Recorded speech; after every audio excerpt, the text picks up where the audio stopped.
carta de Paulo a Timóteo, capítulo 1, nós vamos ler primeiro o versículo 4. Paulo diz assim: desejando muito ver-te, lembrando-me das tuas lágrimas, para me encher de gozo. Agora versículos 6, 7 e 8. Por este motivo te lembro que despertes o dom de Deus que há em ti, pela imposição das minhas mãos. Porque Deus não nos deu o espírito de covardia, mas de fortaleza. Alguns textos dizem de poder e de amor e de moderação. Portanto, não te envergonhes do testemunho de nosso Senhor, nem de mim, que sou prisioneiro seu. Antes, participa das aflições do Evangelho, segundo o poder de Deus. Versículo 12, e a gente conclui no 14. Por cuja causa padeço também isto, mas não me envergonho, porque eu sei em quem tenho crido, e estou certo de que é poderoso para guardar o meu depósito até aquele dia. Guarda, versículo 14, guarda o bom depósito pelo Espírito de Deus que habita em nós. Diga amém. Agora diga comigo: Senhor Jesus, fala comigo. Amém. De onde vem a nossa força? De onde vem a nossa capacidade? Quais são princípios, elementos que nós precisamos seguir para obtermos em Deus a força que precisamos para a nossa caminhada espiritual? João diz que o mundo jaz no maligno. Vivemos uma geração que se afasta de Deus cada vez mais. Entretanto, ainda acredito que Deus quer levantar uma geração cheia de poder para marcar a sua geração. Se nós lermos a história, nós vamos perceber que todas as gerações Deus levantou alguém ou alguns para marcarem aquela geração com a sua presença. Eu fiz uma viagem para ministrar numa conferência na Suíça e lá fui visitar a igreja de John Calvin em Genebra. Meu filho estava comigo. E o meu filho sentou na cadeira, ainda adolescente, e perguntou em que ano ele viveu. E eu respondi. E o meu filho disse assim: que coisa extraordinária. 500 anos depois ainda se fala nele. Existe uma premissa natural da vida que nós vamos nascer, crescer, reproduzir e morrer. E existe uma premissa tão certa quanto a morte, que depois da morte ou depois dela, você só será lembrado por alguns dias, pela maioria das pessoas que conviveram com você. Na verdade, alguns no máximo se darão o trabalho de acompanharem o cortejo até o cemitério e quando voltarem para casa, vida que segue. Os amigos mais próximos se lembrarão de você talvez 30 dias. A sua família vai se lembrar de você em média 6 meses.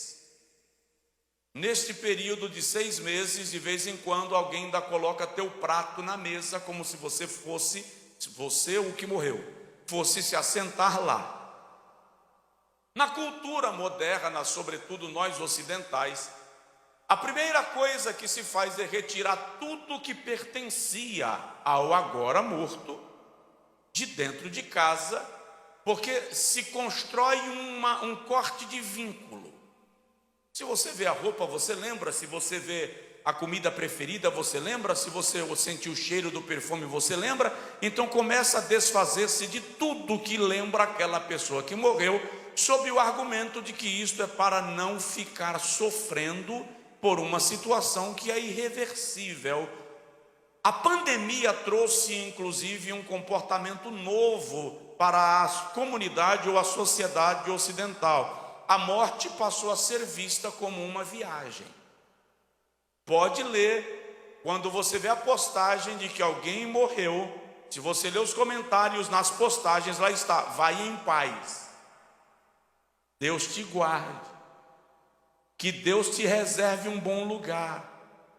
As pessoas passaram, depois da pandemia, as pessoas passaram a tratar a morte como uma viagem, como se o viajante fosse retornar.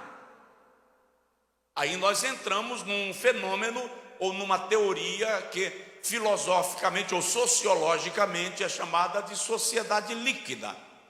Então, na sociedade líquida, uma vez que o teu lugar ficou desocupado, ele será automaticamente fechado, outro vai ocupar. Porque, como diz o provérbio, a fila anda. A pergunta que nos fica agora é: o que você tem feito para que, quando você não estiver mais aqui, alguém tenha sido marcado através de você? O que você tem feito para ser lembrado quando aqui você, porventura, não estiver mais? Paulo escreve a Timóteo 2 cartas de cunho pastoral. Nestas cartas, o apóstolo Paulo trata desde a vida pessoal de Timóteo, o cuidado com a sua saúde, o zelo por si mesmo, o cuidado com a sã doutrina, até os acontecimentos que se darão ante a iminente volta do Senhor Jesus. Então Paulo admoesta a Timóteo sobre diversos fatores da sua vida pessoal, espiritual e ministerial.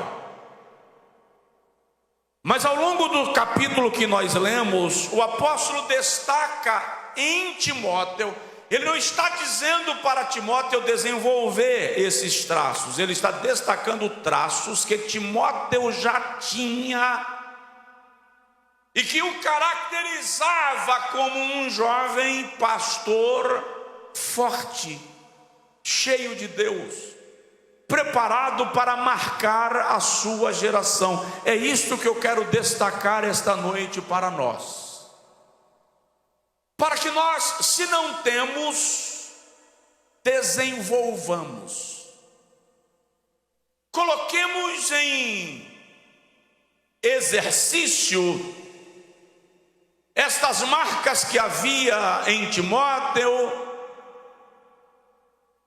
e que precisam estar em nós. E destaque, ninguém vai fazer uma postagem de rede social com nenhuma dessas marcas,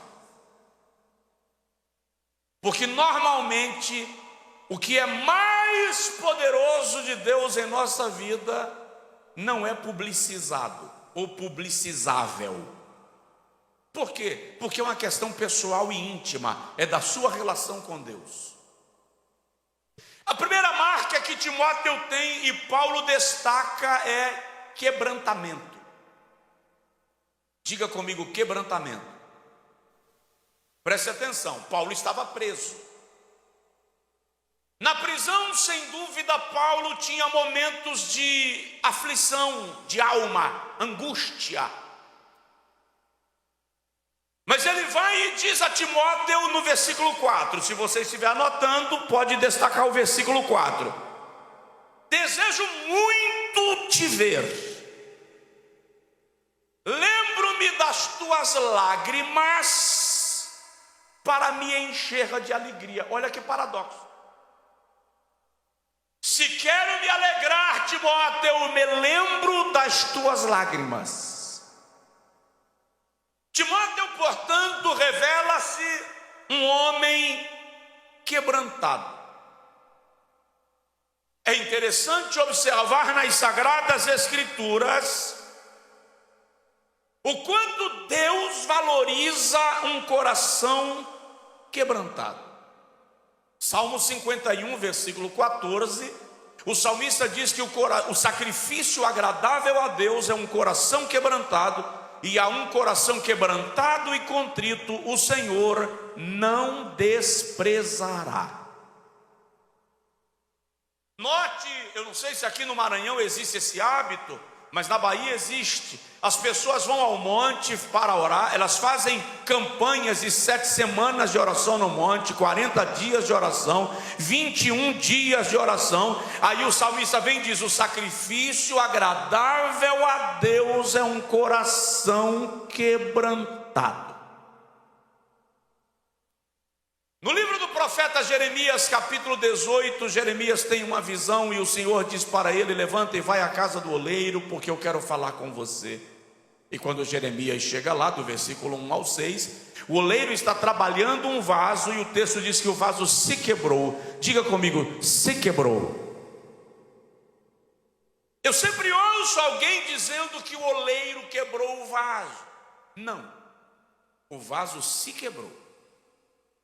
Deus não fica lá do céu mandando tribulação aqui embaixo e dizendo assim: quero ver se você sai dessa. Não, não, não. O vaso se quebrou. E quando o vaso se quebra, o oleiro olha para os cacos e diz assim: não poderei eu fazer com vocês como este oleiro fez com este vaso. Ele vai reunir os cacos. E depois que ele reúne os cacos, ele vai refazer outro vaso. É óbvio que não dá para fazer outro vaso com os cacos. É preciso que os cacos entrem no processo de molho, para dissolverem, para voltarem a ser barro mole, moldável, e o oleiro poder trabalhar. E aí o texto diz que o oleiro fez daquele barro o vaso que ele quis fazer. O meu pai já pastoreou uma cidade onde havia algumas olarias, de modo que eu vi muitas vezes o processo de fabricação de um vaso. Eu era menino e eu gostava, quando eu vinha da escola e eu passava na olaria, e o oleiro às vezes me mandava brincar de pisar no barro. Então ele tinha lá no terreno dele, muito grande, ele cavava alguns buracos e deixava lá os montes de barro, enchia de água para que o barro sugasse a água, e nos chamava, crianças, para brincar de pisar no barro. Quem padecia era a minha mãe quando eu chegava em casa com a farda naquele estado. Aí era um outro assunto. Aí o vaso amassado era eu. Mas nós brincávamos de pisar no barro porque o oleiro mandava. Presta atenção, no processo de quebrantamento, muitas vezes Deus permite que pisem em você. É Deus quem permite. O oleiro está vendo. E vão pisar até o momento que o oleiro dirá: para, chegou. Segundo momento do vaso, depois de pisado do barro, é quando o oleiro pega a forma, o molde, e encaixa o barro, e agora ele vai começar a formatar do barro o vaso que ele quer, e ele vai fazer curva onde ele desejar, ele vai criar detalhe onde isso lhe apraz. Ele não pergunta para o vaso se o vaso quer ser tratado e ser feito naquele formato, ele faz. Por quê? Porque Isaías 64 diz: quem é o barro para perguntar ao oleiro, que fazes? Então, se você é vaso, você não tem poder sobre a decisão do oleiro. Só para não deixar passar, dá um toque no vizinho e fala com ele: você não decide o que Deus vai fazer de você. Você não decide. Depois que ele molda o barro ao formato que ele deseja, ele pega o vaso e deixa um pouco no sol para secar. Tudo isso é processo de quebrantamento. No quarto momento, ele leva o vaso para o forno. E se o barro falasse, você ouviria o gemido, porque lá ele vai queimar. Você já passou por processos de provação que você sente os músculos queimando, estremecendo, que o poder de Deus está caindo na igreja, mas você está tão abatido que você nem consegue sentir o poder, porque você está arrasado, destruído, sapateado? Faz parte do processo. Nem sempre o momento ruim que você está passando é de ordem maligna. Muitas vezes Deus está te tratando para te levar ao ponto que Ele deseja, ao patamar que Ele quer te levar. Quando chega o momento exato, o oleiro vai lá e tira o vaso do forno. E se o vaso falasse, ele ia dizer assim: ui, que alívio. Aí o oleiro pega a lixa e vai lixar para reparar as arestas. Sabe, primeiro elemento que te torna espiritualmente poderoso em Deus é quebrantamento. A arrogância te enfraquece, a vanglória te enfraquece, a vaidade te enfraquece. Mas na medida que nós descemos na presença do Senhor, nós somos robustecidos nele e para Ele. Interessante é que alguns anos atrás, talvez aí 7, 8 anos atrás, eu fui convidado para pregar naquela igreja que o meu pai pastoreou, e eu cheguei mais cedo, e quando eu cheguei mais cedo eu lembrei do oleiro, e pensei: eu vou visitá-lo, eu tenho uma pergunta. E quando eu cheguei na casa do oleiro, perguntei para ele: o senhor lembra de mim? E ele, já bem velho, disse: não, não lembro. E aí eu fui relembrar quem eu era, o filho do pastor que pisava no barro. E eu disse para ele: eu tenho uma pergunta para lhe fazer. Quando o senhor coloca o vaso no forno, como é que o senhor sabe que já está na hora de tirar? Porque se ficar muito tempo lá, vira cinza, e se sair antes da hora, sai cru. Ele disse: olha, eu não estou mais trabalhando com isso há muito tempo. De vez em quando eu resolvo fazer um vaso, só para não esquecer. E deu uma risada.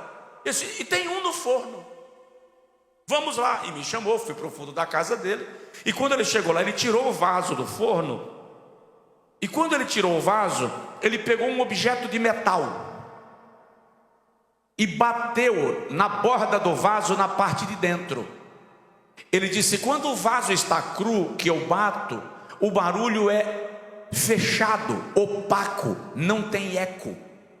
Mas quando já está bom e eu bato, o barulho ecoa lá dentro do vaso, ele responde dentro do vaso. Quando eu saí da casa do oleiro, que eu entrei no carro, eu falei: entendi, Jesus. Todo processo de prova tem dia de alívio, sim ou não? Toda luta tem dia de alívio. Aquele dia que você diz assim: graças a Deus, parece que acalmou. É porque o oleiro te tirou da fornalha para saber se você está pronto. Aí quando ele bate na borda, você reclama, você murmura, você xinga. Aí o oleiro diz: está cru, manda de volta para o forno. Mas quando o oleiro tira de lá e ele bate, e você canta: então louve, simplesmente louve. Está chorando, louve. Precisando, louve.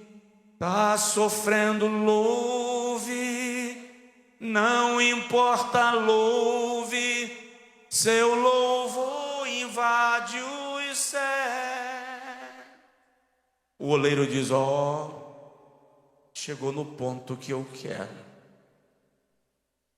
Se você quer marcar as pessoas que passam por você, mergulha no quebrantamento espiritual. Coloque a sua mão no peito assim, por favor, e diga comigo: Senhor, quebranta-me. Nós vivemos uma geração que já não sabe, não experimenta quebrantamento.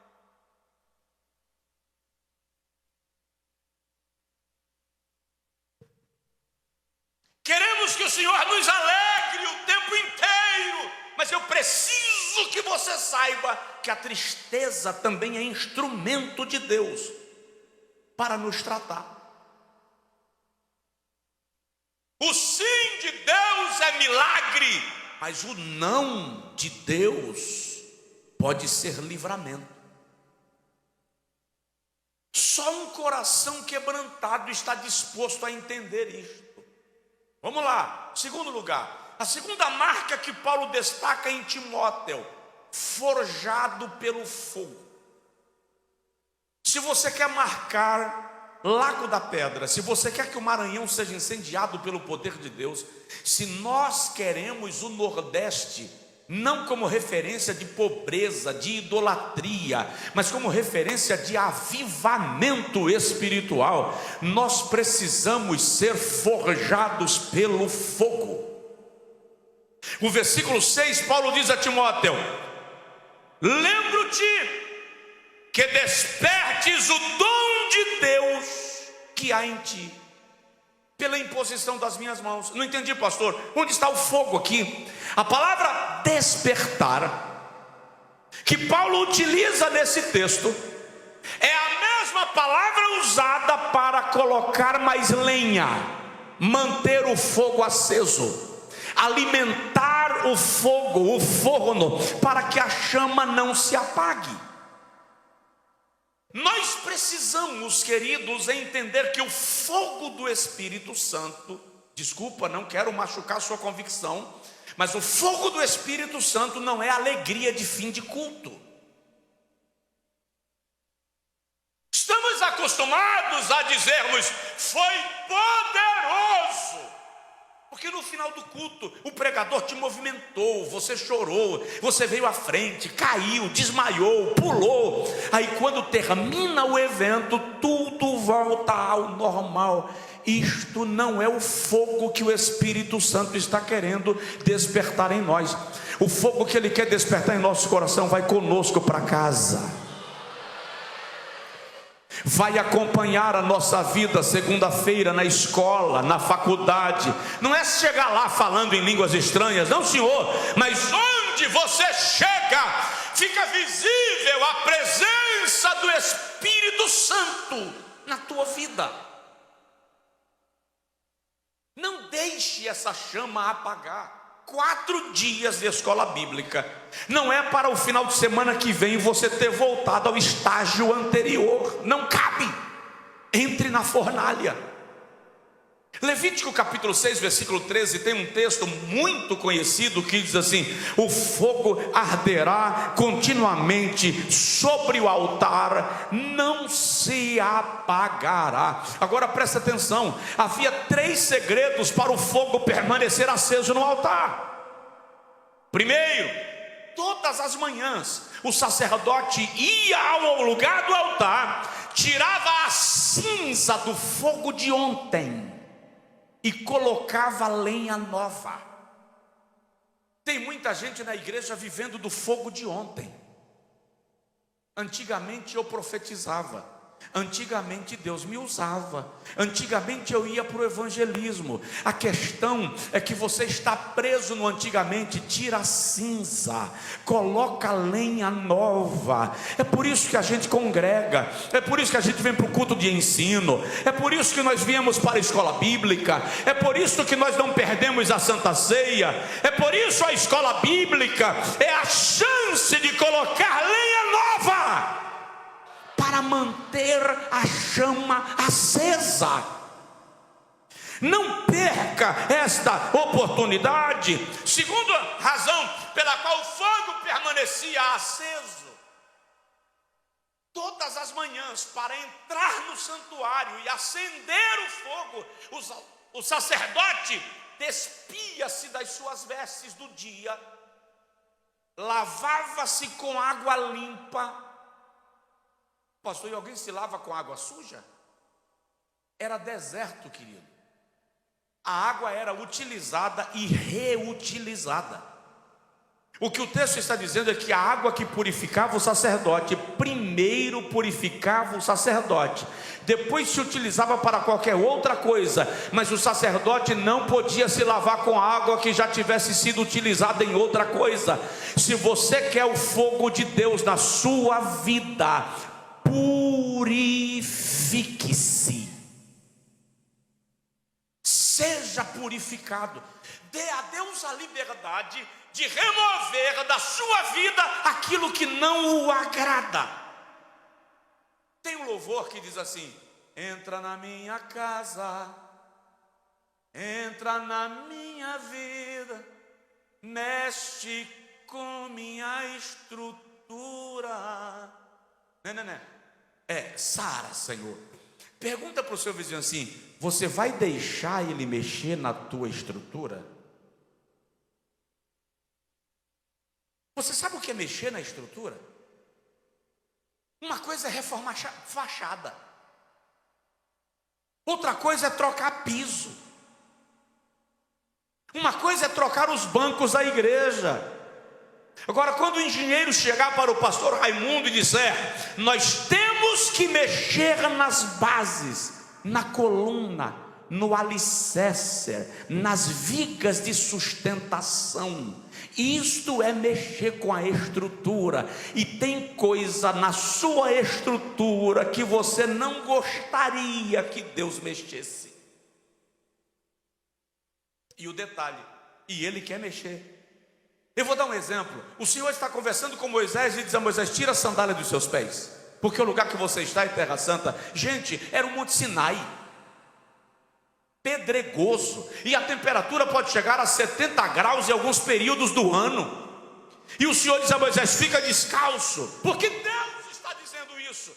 Porque Ele está dizendo a Moisés: eu vou te ensinar um novo jeito de andar. Não confiando mais naquilo que te protege, que te ampara, na tua base, você vai aprender a andar comigo.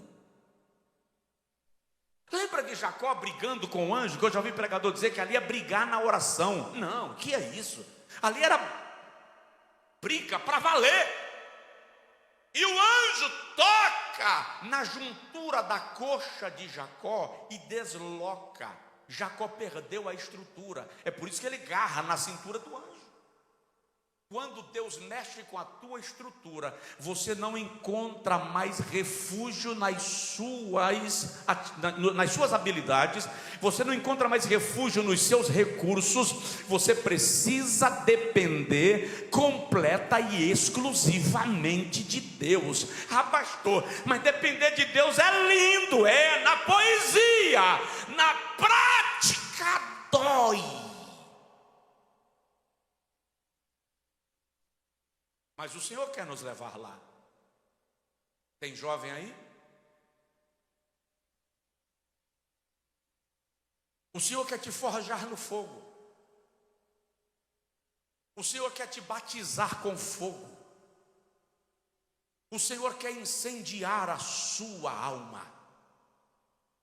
O Senhor quer te queimar de tal maneira que o que vai restar não terá lembrança daquilo que já foi. Atos capítulo 2 diz: foram vistas línguas repartidas como que de fogo, as quais pousaram sobre cada um deles. O plano de Deus é que a juventude, a sua juventude, os jovens da sua igreja, sejam incendiários deste mundo em trevas. Deus quer te lançar como tição aceso em pasto seco. O mundo está perdido. Gente, o mundo está tão perdido que as pessoas estão comprando bonecas e adotando como filho. Uma geração disfuncional. O mundo está apelando para qualquer coisa, presta atenção, para uma pessoa faminta. O texto de Provérbios diz que até o amargo é doce. O fato é que o mundo está sem norte. Este é o momento mais adequado para a igreja se apresentar. Sabe qual é o problema? O problema é que nós fizemos fila com o mundo. Nós fizemos corrente com o mundo, nós nos perdemos no tempo, mas está em tempo, e este é o tempo, e nesses 4 dias, Deus vai te chamar para o altar, para dizer: eu quero que você seja a resposta para o mundo. O mundo está com fome. Para uma pessoa com fome, qualquer comida é perspectiva. Para alguém que está perdido, qualquer luz acesa no pé do monte é endereço. Essa é a oportunidade de a igreja se apresentar. Vai orar, pergunta a Deus: o que eu posso fazer nesse momento? Como o Senhor quer me usar nesta hora? De que maneiras eu posso ser usado pelo Senhor na minha escola? De que modo eu posso ser usado pelo Senhor na minha empresa? Me passa pela fornalha e me usa. Eu não quero ser mais um. Diga amém. Agora diga comigo: Senhor, incendeia a minha vida. E acredite, o genuíno fogo do Espírito Santo não se limita ao fim do culto. Ele vai estar contigo. Eu ainda não conheci, eu pessoalmente ainda não conheci ninguém que ora o quanto a minha avó paterna orava. A minha avó orava em média 8, 9 horas por dia. Religiosamente, me perdoe, religiosamente. Quando a minha avó foi encontrada morta aos 75 anos, vítima de um infarto, na casa dela, a vizinha que a encontrou disse que ela estava debruçada na cadeira onde costumava orar. Ela morreu orando. Eu só ouvi a minha avó falar em línguas estranhas uma vez. Então, se você entende que uma pessoa cheia do fogo de Deus é aquela que fala muito em línguas estranhas, você pode estar enganado. Existem alguns que falam muito em línguas estranhas e nem por isso deixa o fogo do Espírito permanecer aceso dentro do seu coração. Então, em nome de Jesus Cristo, entra na presença de Deus. Ele vai mudar a sua vida, Ele vai mudar a sua alma, Ele vai encher você, Ele vai queimar você, e a sua vida não será mais a mesma.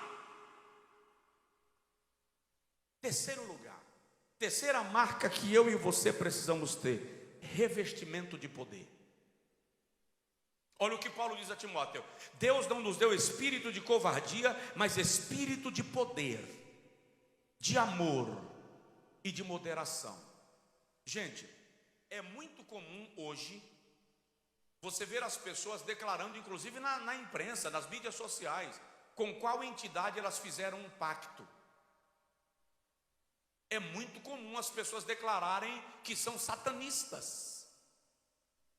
Na Alemanha, eu fui levado a uma praça à frente de uma igreja satânica, e era incrível o movimento de pessoas entrando e saindo, e a celebração, e os cânticos, e a adoração, e o levantar de mãos, porque o mundo entrou num estágio de crise quase irreversível. Eu queria entender por que o jovem cristão tem vergonha de mostrar o poder de Deus que está nele. Vou fazer uma pergunta: você ora no restaurante? Ora à vontade? Quando você vai almoçar no restaurante, você consegue orar à vontade? Ou você fica com vergonha das mesas ao teu redor? Eu já vi muçulmano interditar o corredor de um avião para fazer a oração dele na hora que ele precisa se curvar. Você olha para um católico quando ele passa à frente de uma igreja católica e inevitavelmente ele vai fazer o sinal da cruz. Você não gosta? Problema seu. Só uma igreja revestida de poder terá a condição e a coragem e o dinamismo e a autoridade para manifestar a sua fé num mundo que está cada vez mais cético. Como está a operação do poder de Deus em sua vida?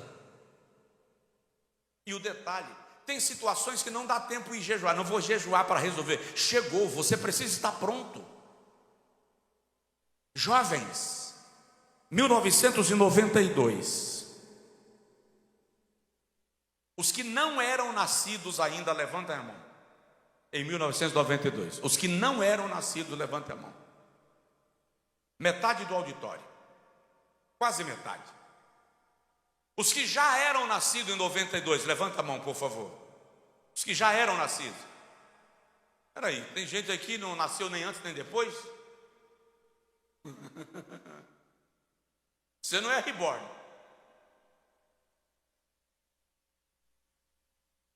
Melquisedeque.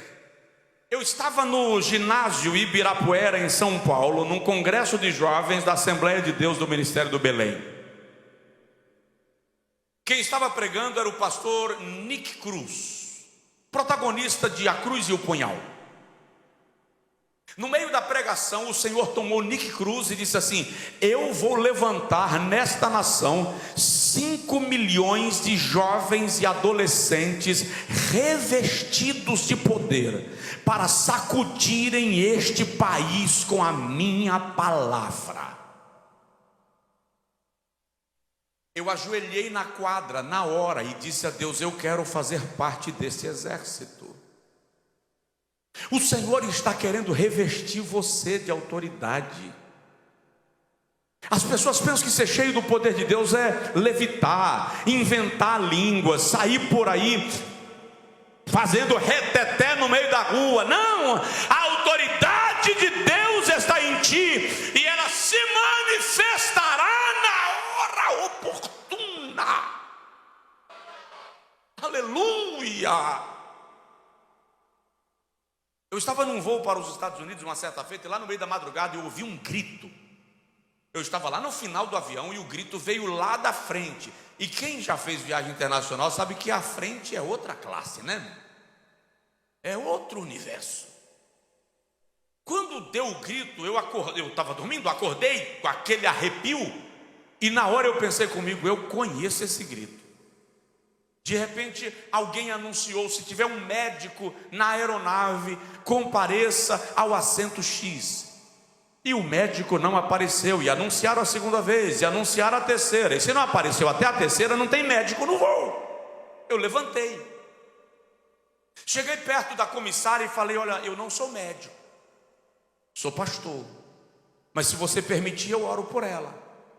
E ela disse: pode, não tem médico, vai, o pastor ora, pelo amor de Deus, me dá uma saída. Como eu reconheci o grito, e quando eu cheguei a mulher estava caída e ela se contorcia, eu sabia de quem era a pataquada.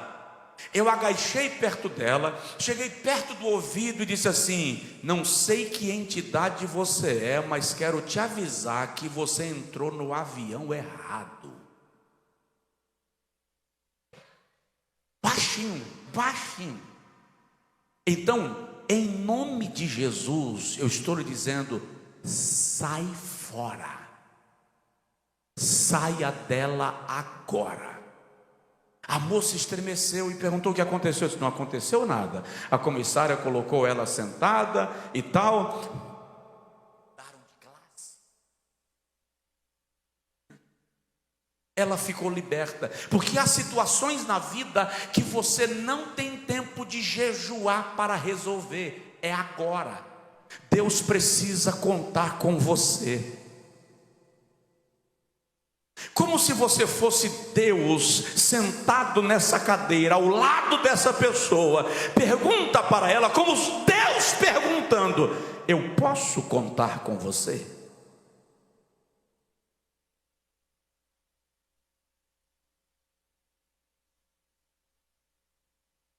Quarto lugar, eu não vou demorar.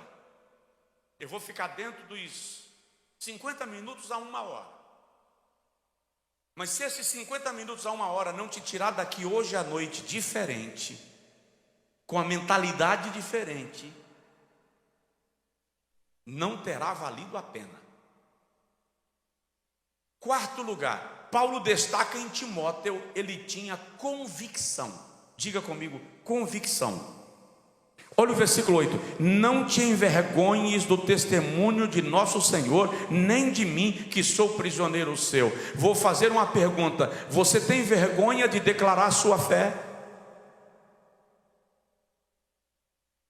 Teus colegas sabem que você serve a Cristo? Quando você vai para a faculdade, os teus colegas sabem quem é você?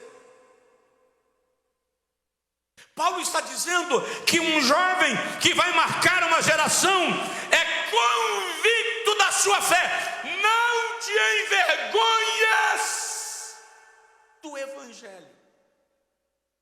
Não te envergonhes de Cristo, nem do seu testemunho. Aí Paulo diz: nem de mim, que sou prisioneiro seu. Não tenha vergonha de ter um amigo preso.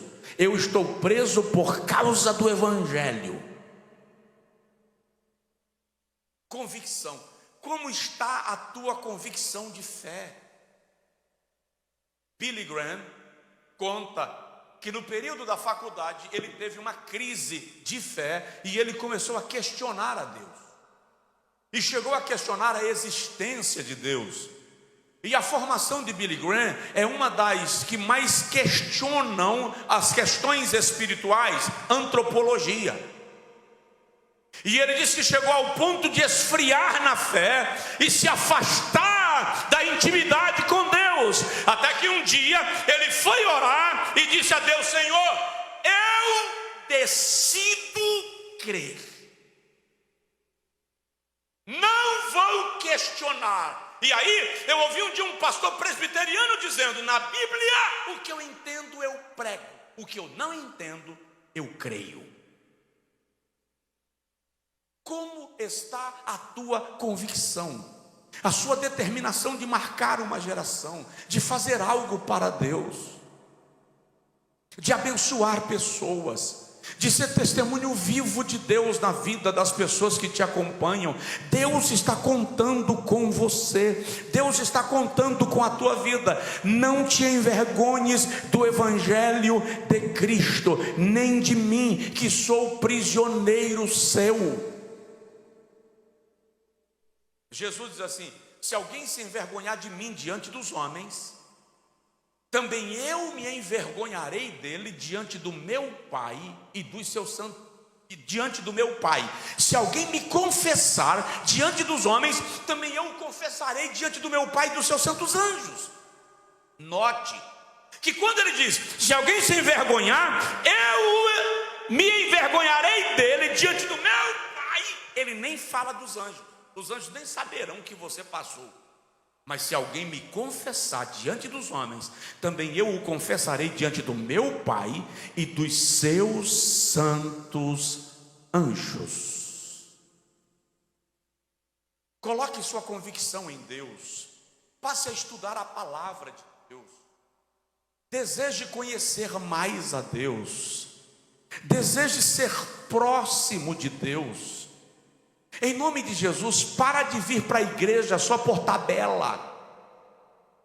Só porque o teu pai te ensinou a vir para a igreja. Só porque é a cultura da tua família estar na igreja. Rompe com isso. Diga ao Senhor: eu quero ter a minha experiência pessoal contigo. Eu preciso ter convicção de quem eu sou no Senhor. Em penúltimo lugar, se você quer marcar esta geração, você precisa ser íntimo de Deus. Olha o que Paulo diz: por esta causa padeço, mas eu não me envergonho, porque eu sei em quem tenho crido. Diga comigo: eu sei. A expressão de Paulo aqui, eu sei, é: eu conheço aquele de quem eu tenho testemunhado. Eu sei quem é ele. Isto é intimidade com Deus. Talvez a maior deficiência da igreja da nossa geração é que nós temos poucas pessoas íntimas de Deus. A gente vai para a igreja, a gente cultua, nós cantamos bonito. Do ponto de vista de estrutura, nós temos a melhor igreja de todos os tempos. Do ponto de vista de estrutura física, nós temos a melhor igreja de todos os tempos. Os nossos pregadores brincam de grego e hebraico. Sem falar do conhecimento de outras ciências que eles têm e que eles aplicam na exposição bíblica. Estruturalmente falando, é o melhor tempo e a igreja mais poderosa de todos os tempos. Mas quando o assunto é intimidade com Deus, nós estamos devendo muito à geração anterior. Por quê? Porque intimidade é um processo. Intimidade exige construção. Vou te dar um exemplo. Eu vou chegar hoje à noite aqui, vou entrar por aquela porta. Você nunca me viu. Você não sabe quem eu sou. Eu vou chegar aí, estou de calça, jeans, estou de camiseta, vou sentar no meio da multidão. Você não me viu ainda.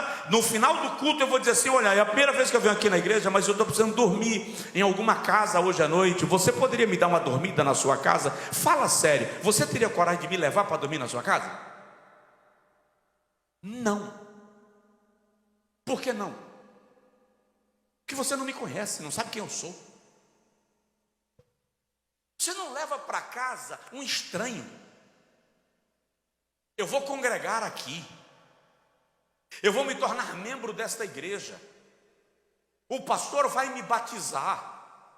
Eu me tornarei aluno da escola bíblica. Vou me envolver com a juventude, ou com o discipulado, ou com a ação social.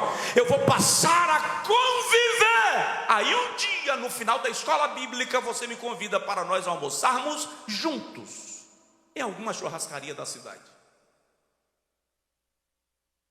Depois de um certo tempo, você me convida para ir na sua casa tomar um café. E você vai me levar até a sala da sua casa. Eu vou tomar café na sala da sua casa. Eu nem terei acesso à cozinha. Na medida que nós nos tornarmos amigos, um dia você vai me levar para me mostrar a sua casa. Sala, cozinha, piscina, sauna. Alguém diz amém? Mas o seu quarto, você não dá a ninguém acesso ao seu quarto. Por quê? Porque o quarto é o lugar onde você tira aquele cabelo que foi colocado como prótese e revela que o cabelo é artificial. O quarto é o lugar onde você tira os dentes e mostra que você é banguelo.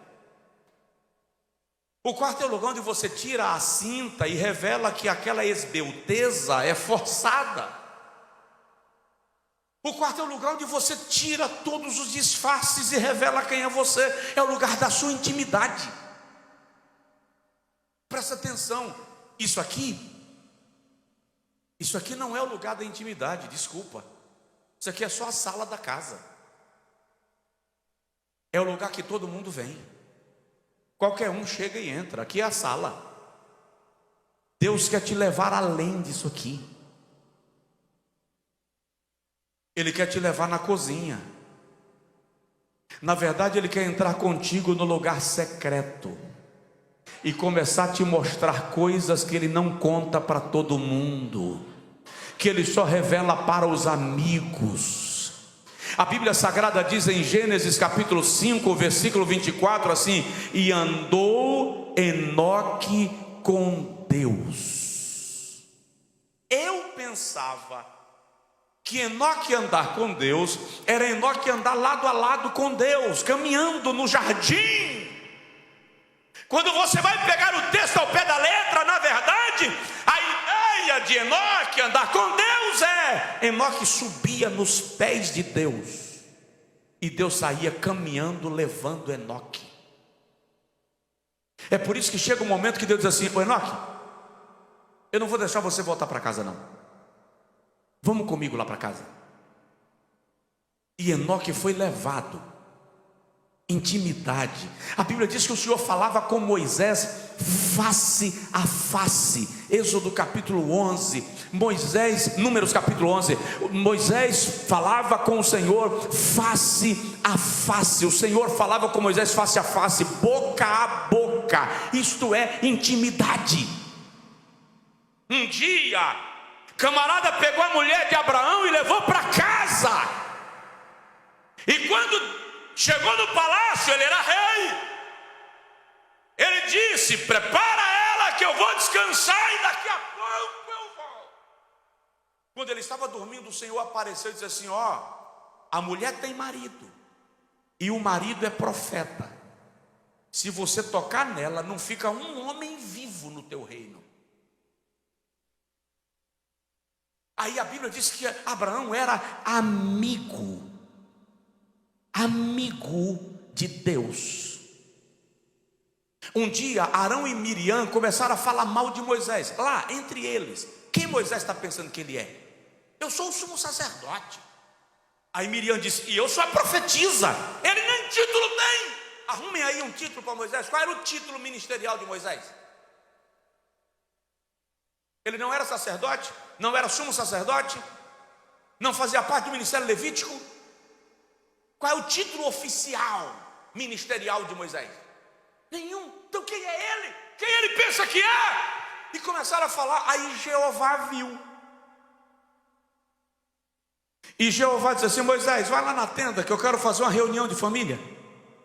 Arão, sim senhor. Miriam, vão lá na tenda que eu preciso conversar com vocês e com Moisés. Quando eles chegam lá, a voz de Deus brada de cima do propiciatório. Olha o que o Senhor diz: Arão, Miriam, se houver em Israel um profeta, apresentem a mim, porque eu não conheço. Acabou de descredenciar Miriam, foi demitida. Se houver em Israel profeta, apresentem-no a mim, porque eu não conheço, não sei quem é. Aí o Senhor disse assim: se vocês me trouxerem um profeta, eu vou falar com ele por sonho ou por visão. Mas com o meu servo Moisés eu converso tete a tete, cara a cara, boca a boca. Isto é intimidade. Você tem?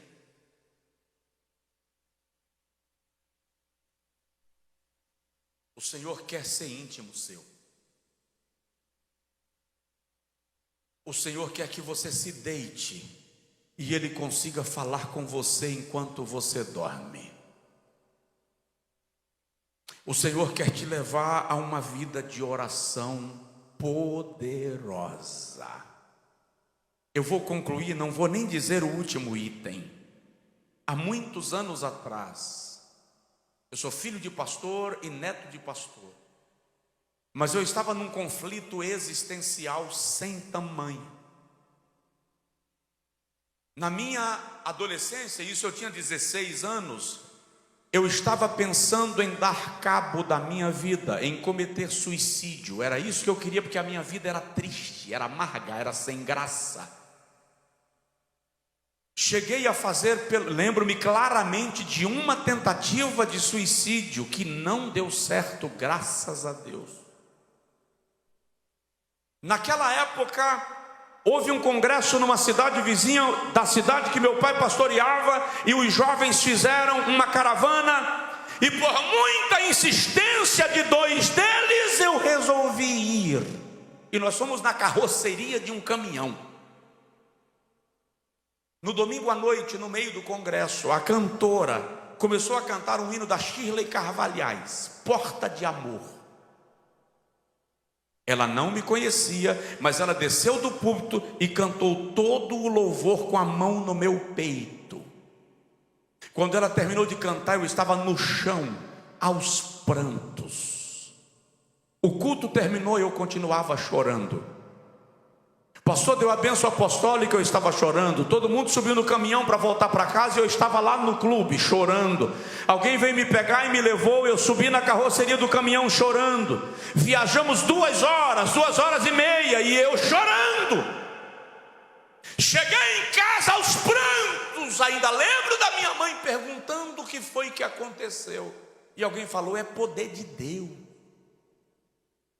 Mas a pessoa falou poder de Deus como se eu tivesse sido renovado. Na verdade, Deus estava me massacrando. Naquele dia eu amanheci em jejum.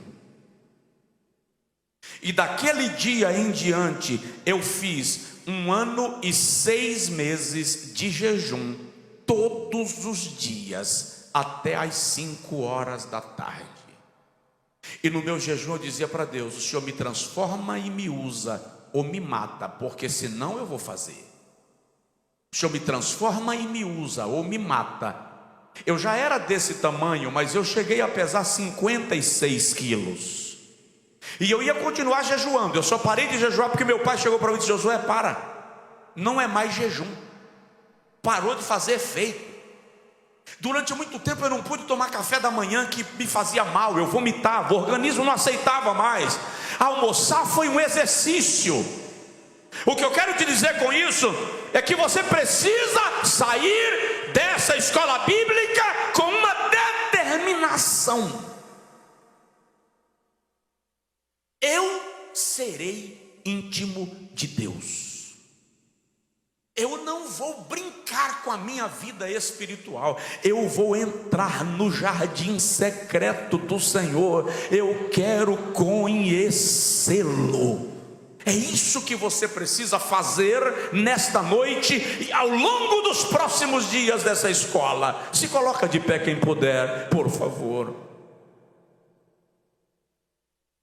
E aí, olha o que Paulo encerra dizendo: guarda o bom depósito pelo Espírito de Deus que habita em vós.